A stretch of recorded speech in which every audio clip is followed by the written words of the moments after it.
And now, it's time for DJ Rocky's Secret Files.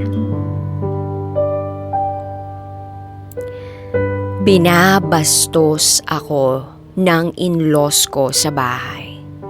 Kahit nakikisama naman ako. Hello po, DJ Rocky. Lagi po akong nakikinig sa mga storyang binabasa mo sa radyo. Kaya naisipan kong sumulat rin. Baka sakaling isa na ang kwento ko sa mabasa mo.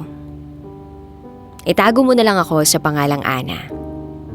Masyado pa pong sariwa ang kwentong to sa buhay naming mag-asawa. Ito ang aking secret file. Itago natin ang asawa ko sa pangalang Tony. 2 years ago, hindi pa kami kasal. Nag-live-in kami ng asawa ko na ngayon. May trabaho pa ako noon. Ganon din siya. Regular na siya sa kumpanyang pinapasukan niya. Ako naman, kontraktual. Noong mga panahong yun, okay naman yung pakikitungo sa akin ng family niya. Kasama namin sa bahay yung mga kapatid niya. Ang mga magulang naman niya uwian lang kasi nasa probinsya ang mga to. Masaya sa umpisa ng pagsasama namin. Hanggang sa isang araw, may text yung nanay niya na ako ang nakabasa kasi nasa akin yung cellphone niya. Nabasa ko dun sa text ng nanay niya na pinaghihinalaan ako nito na baka pinipigilan ko ang anak nila na magpadala sa kanila. Nasaktan ako sa nabasa ko kasi wala naman silang sapat na ebidensya para sabihin ganong klaseng tao ako. Alam naman nilang may trabaho ako noong mga panahon na yun. Kaya hindi ko kailangan yung kinikita ng anak nila. Nang mabasa ko yun, agad akong lumapit kay Tony. Naglabas ako ng saloobin ko.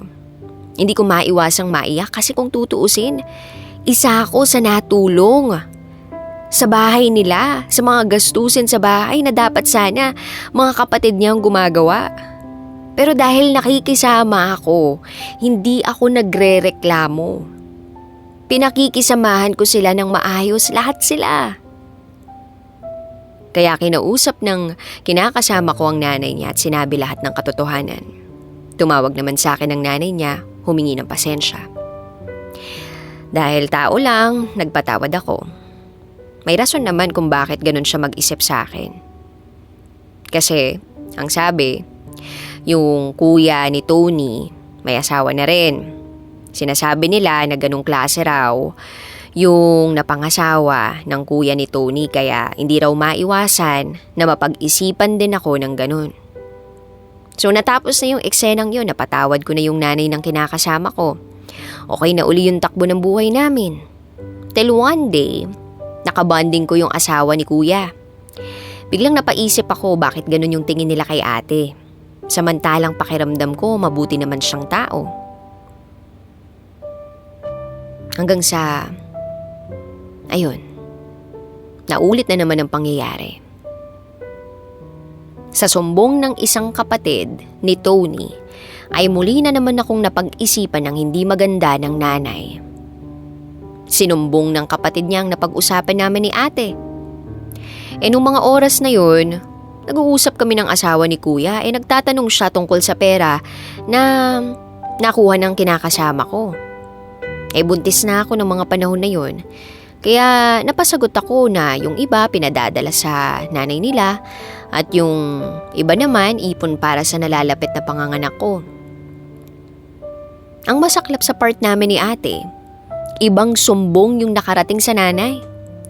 Sinusulsulan daw ako ni ate para mapigilan ng kinakasama ko na magpadala sa kanila.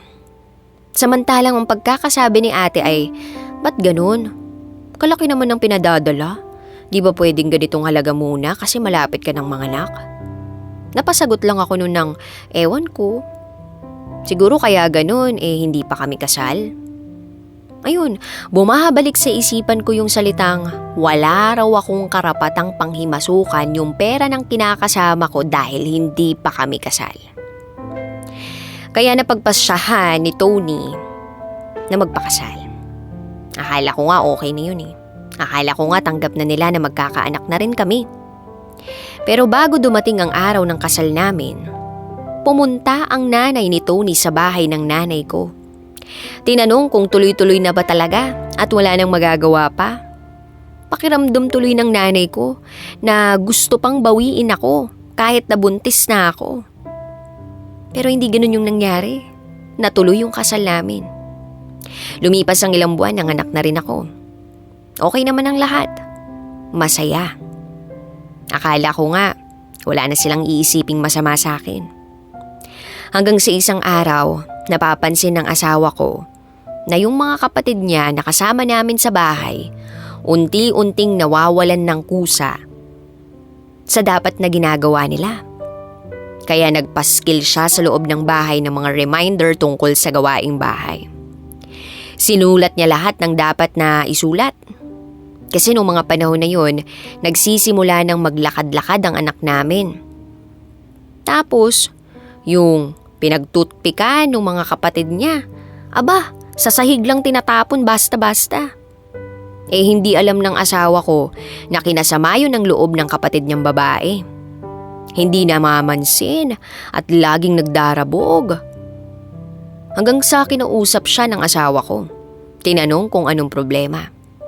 Naayos naman yun, dinaan sa maayos na usapan. Ang hindi namin alam na sa kabila ng maayos na pakikipag-usap niya sa amin ay nagsusumbong na pala to sa nanay nila ng kung ano-ano. Dahilan para sumama lalo ang tingin sa akin ng nanay nila. Lumipas ang maraming buwan. Malapit na mag-birthday ang anak ko. Nalalapit na rin ang pagpapatayo ng sarili naming bahay para makabukod na kami. Okay yung takbo ng relasyon ko sa mga kapatid ng asawa ko, masayang bonding. Pero biglang dumating yung araw na nag-text ang nanay nila sa asawa ko ng kung ano-ano. Hindi na napigil ng asawa ko yung mga pinagsasabi niya kaya sumagot na siya sa nanay niya. Hanggang sa dumating sa puntong pinalalayas na kami sa bahay na to. Nabasa namin ang mga sumbong ng kapatid niyang babae base sa screenshots na sinesend sa amin. Doon ko naisip, ganun pala ako ginagawang kasama ng kapatid niyang babae sa nanay nila. Sinasabi ron na inaalipin ko raw ang asawa ko. Maghapon daw akong nakahilata sa higaan. Wala raw akong ginagawang gawaing bahay. At ang masakit, sinusumbat nila sa asawa ko ang pagkakaroon nito ng magandang trabaho. Kaya nasaktan lalo ang kaloob-looban ng asawa ko. Iniwasan niya ang nanay niya at mga kapatid niya. Hanggang sa nagsabi ang kapatid na babae na kanya-kanya na lang daw kami sa pagkain. Sumigi na lang yung asawa ko kasi sa kanila naman nang galing. Pero syempre, nananaig pa rin yung pagmamahal ng anak sa ina. Humingi ng tawad yung nanay sa asawa ko. Agad naman nagpatawad yung asawa ko. Pero yung kapatid na babae ng asawa ko, niha-niho wala. Hindi nagawang humingi ng tawad sa amin. Patuloy pang binabastos kami sa bahay. Yung the way ng pagkilos niya halatang walang respeto.